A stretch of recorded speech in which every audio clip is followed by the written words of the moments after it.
Hello, follower fam. How are you doing? It's been a minute, hey? It's been a little while. I haven't been recording podcasts because I've been traveling around the world, doing all kinds of beautiful different things. I was in, like 7 nations in 3 months, just kind of following Jesus around, seeing what he was doing, being able to share in the stories of people all over the place. And let me tell you, God is up to something. He's doing some really cool things in the nations. I think I've seen like a hunger stirring that I haven't seen before, and just really grateful to have been part of that. But the truth is, I just miss you guys. I just miss getting on here, sharing a few thoughts, whether it's having a conversation with somebody else or even just jumping on and sharing thoughts of my own. And so I thought, why not use the opportunity of Christmas to do that again? So here we are. We're jumping into a new season, or a new series maybe, called The Coming. It's going to be less polished, kind of like the rough cuts that we did a while back. I'm just going to hit record, and I'm going to share thoughts that I've kind of tried to put together for us. And so if you don't know, obviously Christmas is here, and I don't know how Christmas gets here so quickly. I feel as I get older, Christmas comes quicker and quicker, and you get caught up in planning, and you get caught up in maybe getting presents, and you get caught up in traffic, and you get caught up in going on a holiday or getting together with the family or whatever that looks like. And with all our best intentions, the fullness of the season can kind of run away with us, and we can arrive on the day a little bit cold to it. We're not warmed up. I think back to when I was a teenager, 18, 19, 20, I had this car. It was a City Golf, if you know what I'm talking about. And it was falling apart, really. It was kind of the classic first car experience. And whenever I'd get in there, and I grew up in Johannesburg, which is in the Highvelds. And so we'd have some really cold mornings here in South Africa, up that part of the world. And I'd get into my little City Golf, and it had a clutch. I had to pull out, not a clutch, a choke, sorry. I had to pull out this choke, and the choke would let in more fuel, and the engine had to get warmed up, and it took forever just for the car to start. And I think sometimes we arrive at Christmas like that. Our hearts are not open. Our minds haven't really been thinking about the things of God. And so we don't arrive at Christmas with wonder. And so my heart, I guess, in the next couple of weeks, the next 4 weeks as we build up to Christmas, through something called Advent, is to help us arrive at Christmas with wonder.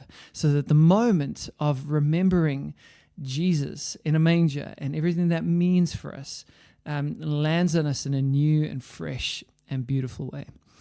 And so Advent is a really helpful tool for that. If you don't know what Advent is, since very early on in the life of the church, and this is the gift of the fact that, Christianity isn't some kind of new invention. It's not some kind of fad that's come around the corner.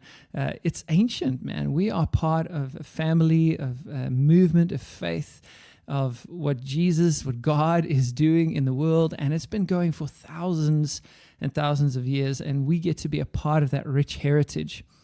And one of the gifts of that heritage is this thing called Advent, and it looks like different things in different places depending on who you speak to. But the basic idea is that Advent is the period where we build up toward Christmas. You can almost think of it as steps as you increase your anticipation and expectation for the person of Jesus. The word Advent linked to the word parousia, which kind of speaks about the coming, and not just the coming of Jesus the first time in the manger, but the final coming of Jesus again at the end of the age, when the new heavens and the new earth are finally consummated in the return of the King. And so Advent helps us do those things. And classically, the first 2 weeks of Advent, or the first 2 weeks of December, focus on the second coming of Jesus. Through the ideas of hope and peace. And then the second 2 weeks of Advent focus on the first coming of Jesus through the ideas of joy and love, or adoration. And so we're going to do that. Each week I'm going to release one episode on one of those thoughts: hope, peace, joy, adoration, love, being the final episode. And so that's Advent. That's where we're going. And this is the first one, and I'm going to call this "And then there was the longing." And then there was the longing. Reflections on hope in an age of nihilism. So to kind of kick us off here, I want you to think about what happens inside of you. This happens to me quite often. I'll be moving through some place with a group of people in a room, and maybe you haven't seen someone for a while, and they come up and they're like, "Hey, how are you doing?" And there's always that question, yeah. And I kind of, my initial response is to say fine. But if you're anything like me, I can't actually remember the last time I was just fine. I am usually some combination of things that I only sort of half understand once I've verbally processed it, and I'm never just really okay. Yeah, as is true for the human experience, I'm almost always this kind of integration of conflicting emotions. Sometimes I am happy and sad, and sometimes I am at peace, but also a little bit restless, and I'm never just completely settled. And that always used to bother me, to be honest. This fact that there's kind of this insatiable ache inside of me that hasn't been satisfied and doesn't seem to be satisfied even as I grow in faith and even as I journey on in the world. I used to think that was a problem. But then I started to realize that actually this ache, this longing is not so much of a problem as much as it's an invitation. That actually our faith, if you're a person of faith, the Christian faith is a faith of longing. It's a faith of thirsting. We are the pilgrim people, if you will, right?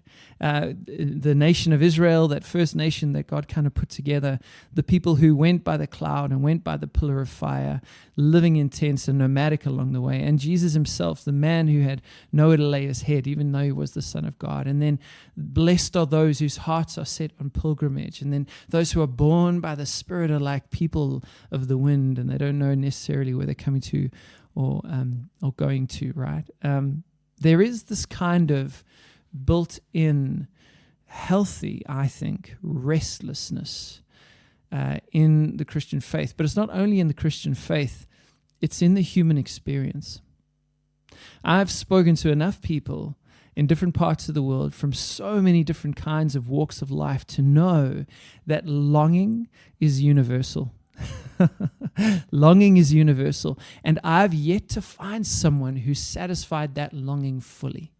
It's why I have a little bit of a struggle when we say this thing of like, man, come to Jesus and you'll be fully satisfied. Because personally, that actually hasn't been true for me. Jesus has satisfied me in a lot of ways, but then in a lot of ways, he's actually increased my appetite. He's actually salted my lips to thirst for more of him. And so in some ways, meeting Jesus has been very satisfying, very filling. Taste and see, know that the Lord is good. This drink of living water that means I'll never thirst again, and these streams of living water that will flow from within me. That's been true to one degree. But then in another way, meeting Jesus has only increased my appetite for something that this world can't give, for something more, something beneath the surface, something deeper. And it's C.S. Lewis, again, what is a follower podcast without a quote from C.S. Lewis, right? But he says this, he says, that if I thirst and hunger for something that can't be satisfied by this world, it means that I'm made ultimately for something beyond this world. I would say we have eternal appetites that cannot be satisfied by temporary things. And even though we get to be with Jesus now, we don't get to be with Jesus in the fullness of what that means. That on this side of eternity, there are no finished symphonies. That actually our longings will be with us all the way until we see him face to face. Because on this side, we'll only ever see dimly, but in a mirror. You get what I'm trying to say? And so I just want to extend this to you and say, man, if you find yourself today listening to this podcast, carrying longing, it's what I call the ache, right? That part of you that when you let the noise settle down, that when you kind of push away the distractions, put down the phone, close the diary, don't have any meetings or any Netflix videos to go watch, and you're just with yourself in the quiet, what you find is a kind of ache rising up from the subterranean parts of yourself. I want to suggest to you that longing is not so much a problem as it is an invitation. And it can be incredibly healthy if we allow ourselves to be led into the right places by our longings. Now, there's at least 3 places. I'm sure there's more, but there's 3 that come to mind. And have significant implication for this particular season of Christmas and where we find ourselves, I think, in society at large. 3 things that we can do with our longings, or 3 places our longings can lead us.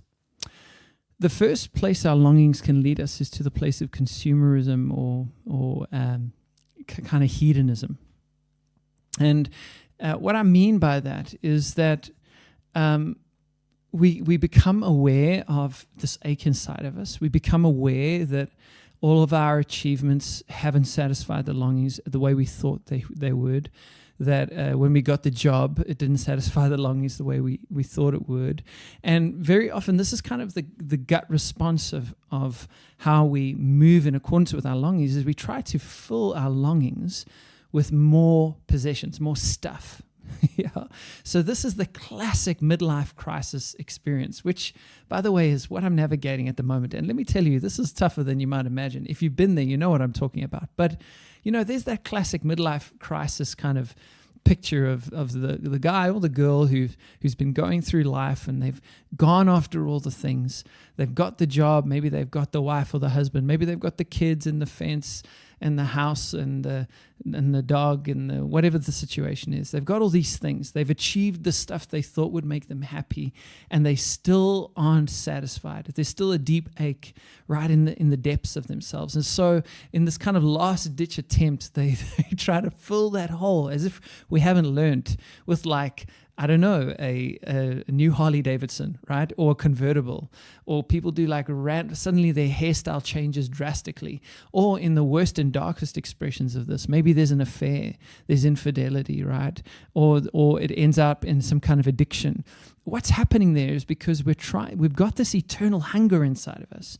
We're trying to satiate that hunger with temporary things. And it's kind of it's like throwing money into a black hole, because there's not a complementary substance. So in other words, the longing in you is of an eternal nature, and you need a complementary nature in order to satisfy that longing. And so it doesn't really matter how much stuff you throw down the well of your longing.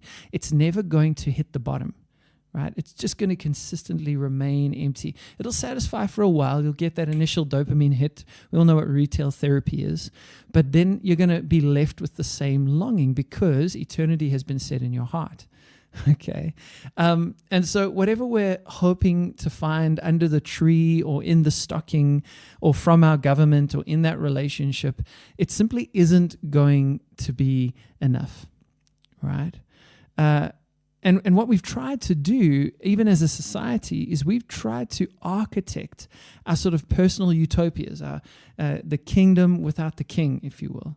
And what we found at individual levels and at social levels, political levels, economic levels, is that our project, our experiment, our great experiment to be God, the Babylon of our age, or the Tower of Babel of our age, has actually failed.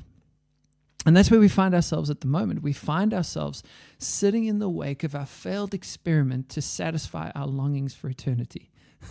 And that's kind of where we are individually and collectively as a race. We are reeling in the shock that actually we didn't have what it took to fix ourselves.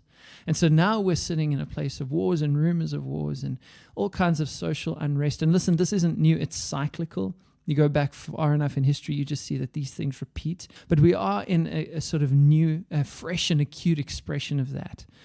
And that's why my generation, sort of millennials, right, we were incredibly optimistic. So we had this, Barack Obama's yes, we can, is kind of the stereotype picture of that. Millennials had this idea of we can change the world. We're going to be the generation that brings in the utopia. But we haven't. And now the generation that comes after us has been so dissatisfied by our inability to plug that eternal hole with temporary things that they have shifted in large part to the second place that our longings can take us. You see, if we take our longings, if we let our longings lead us to consumerism, and then we find that consumerism doesn't fill the gap, doesn't heal the wound, what that can lead to is the second space of nihilism. Now, nihilism is in so many ways what happens when we bet on the wrong horse. And we do this long enough to believe that actually the entire race is rigged, and that betting on anything at all is meaningless and without purpose. So nihilism is this belief that essentially everything is meaningless, that there's no real point in aspiring to do something or be something, and the only real rational response is kind of an apathetic giving up. And this is what we see by and large in a large part, I don't want to put like a really negative hue on everything, but large parts of Gen Z, and it's even crossing over generations now, but large parts of a society that is disappointed by its attempts to satisfy eternal need with temporary fixes is finding themselves with a nihilistic disposition, right? A sort of regressing into meaninglessness and almost giving up, a shrinking of our world, managing me and mine to the best of my ability without much expectation that life will get better than that. And in some ways, this kind of nihilistic disposition is almost like a protective mechanism. And the reason is because it can be painful to hope. But the problem is that this nihilistic disposition is actually unsustainable. As Viktor Frankl points out in his book, Man's Search for Meaning, he says, man actually can't live without meaning. Right? So when we enter into a meaningless state of being, that's an unsustainable way of being in the world. And whether it's in micro or macro ways, we will almost reflexively attach meaning to something.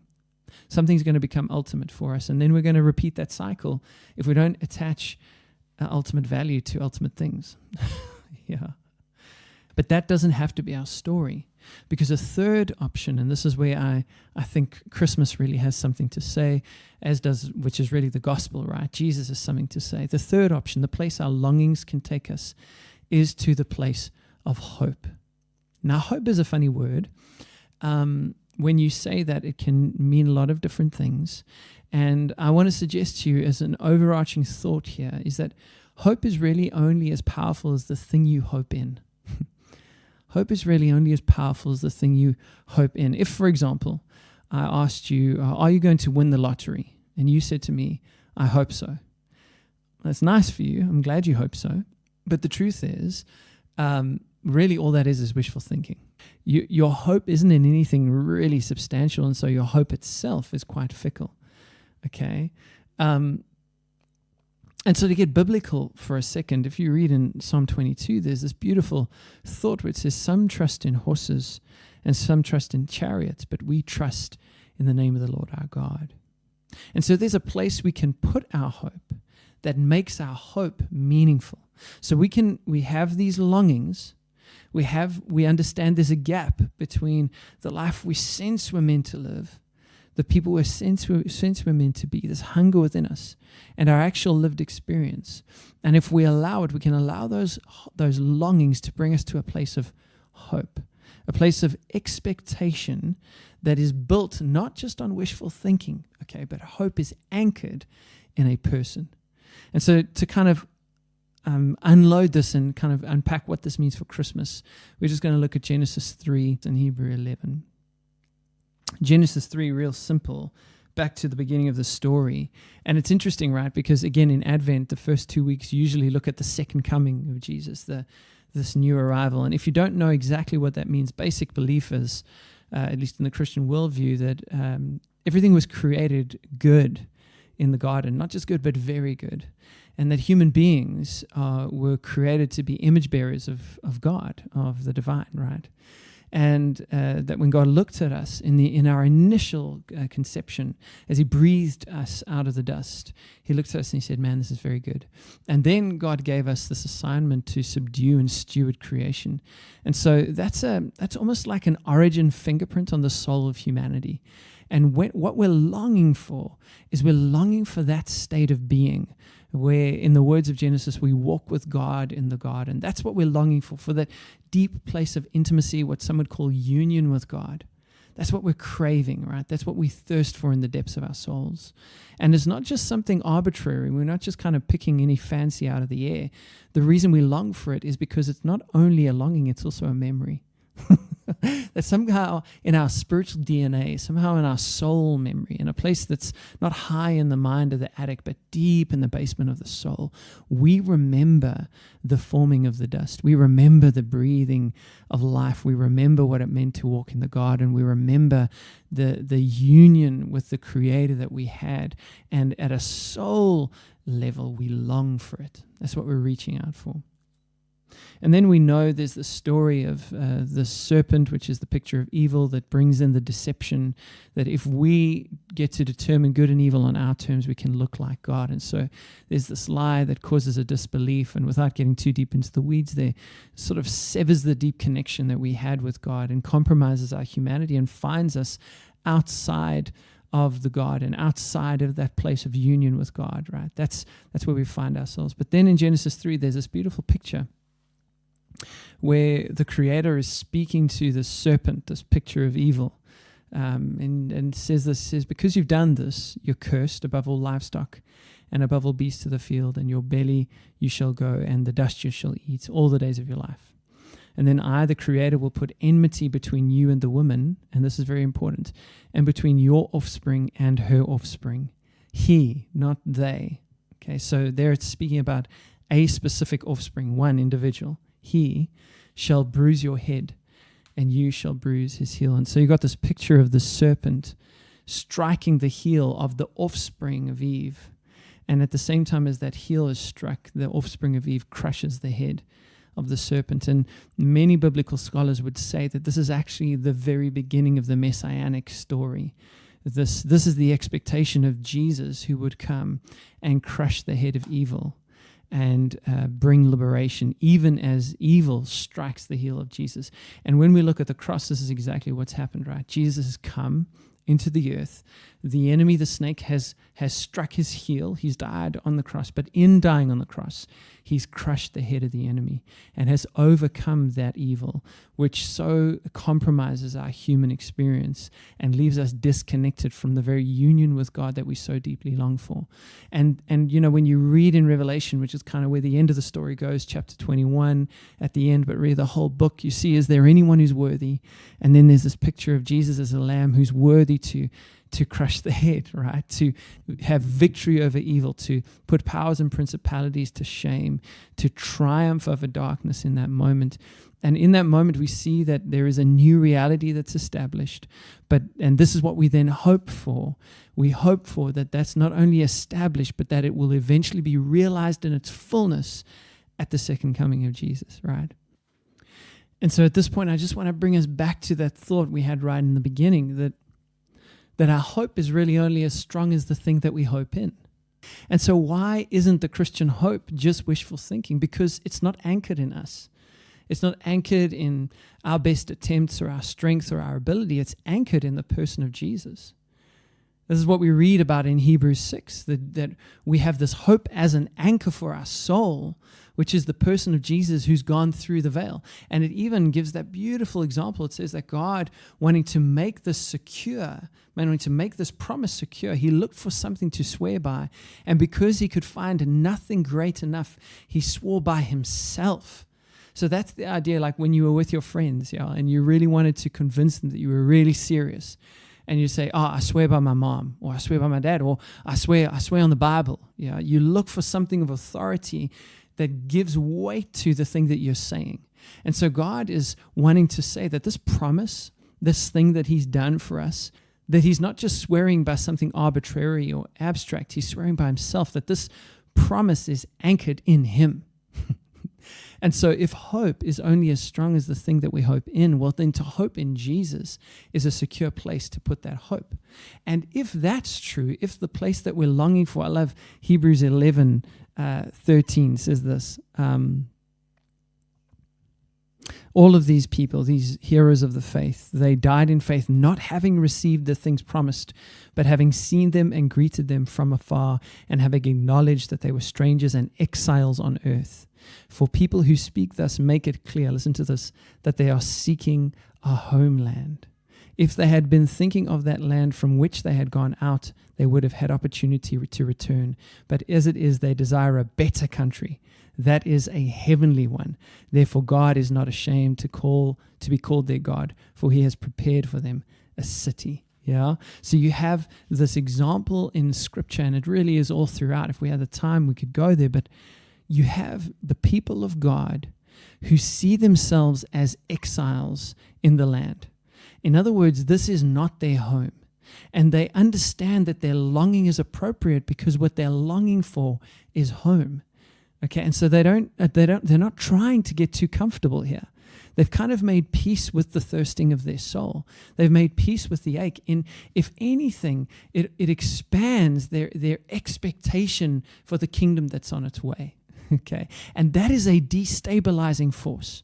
It's a beautifully destabilizing force. It makes us a dangerous prospect in the world because we are free enough from the world to be servants of the world.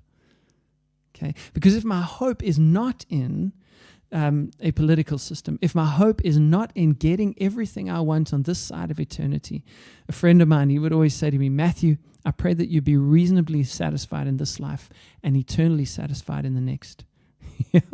Reasonably satisfied in this life, eternally satisfied in the next. If my hope is actually not on this side of eternity, but on things to come, if the anchors of my life are tied tight beyond the veil in the person of Jesus, who is bringing a kingdom that he has prepared, and that's ultimately where my deepest desires are leading me, then I can live in the tension of the ache now, and not only live in it, but celebrate it, because it is increasing my appetite for the world that's on its way. And it's freeing me and liberating me to be a witness of that world even now. Even now, that as I walk around this world, I recognize my job is not just to wait it out, but to cultivate the gardens of this fading reality until they look like the eternal reality that's on its way. That's what hope does. That's what hope does, and that's why hope is powerful, but it's only as powerful as the thing you put your hope in. And so that's the first thought as we head toward Christmas. Listen to your longings. Listen to your longings. When was the last time you slowed down enough to pay attention to the aches and the longings that are within you? Because the thing is, if we don't attend to our longings, they'll eventually attend to us. Yeah, you can't ignore them and stuff them down and numb them and anesthetize them forever. Eventually your longings catch up with you. Yeah. And so we need to pay attention to our longings. We need to attend to them. But then we need to ask ourselves, where will our longings lead us? And can you recognize in your life where you've allowed your longings to lead you to consumerism, trying to fill the gap with more stuff, or a explicit or implicit kind of nihilism, where you've given up on purpose, meaning, a life of significance? Or are you going to allow your longings to lead you to the place of hope? Yeah, where your longing for the world that's on its way actually increases your capacity to rejoice in God and be effective for him on this side of eternity and with him on this side of eternity. Yeah, because that's what longings can do for us. They can lead us to the place of hope. And if hope is as strong as the thing we hope in, then to place our hope in Jesus, the one who has proved himself in his death and resurrection, well, that's a secure place in which to anchor your hope. That's not betting on the wrong horse, if you will. Yeah. And listen, this doesn't mean you won't have difficult days. It doesn't mean that life won't be life. You will still have to wrestle with your longings and walk through your disappointments, your pains, and even your deep tragedies.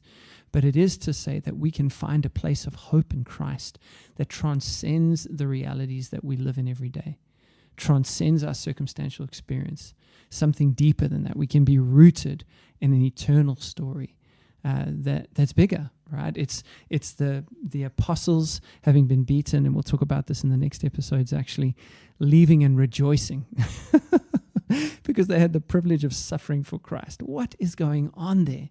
Either these people are insane or their hope is anchored in another world. And so where is your hope anchored? Where is your hope anchored? And have you maybe, as I have, I know, bought into the lie that this is supposed to be home? No. We're exiles here. We're looking for a better home, an eternal one. And particularly as Christmas rolls around, there's going to be the temptation to take our longings to other places. Might be alcohol, might be indulgence in food, might be excessive consumerism, shopping, buying things we don't need, giving in to the spirit of mammon, which is very real. Or we can allow our longings to expand in us and expand our appetites for the God who longs to satisfy us. I pray we do the last one.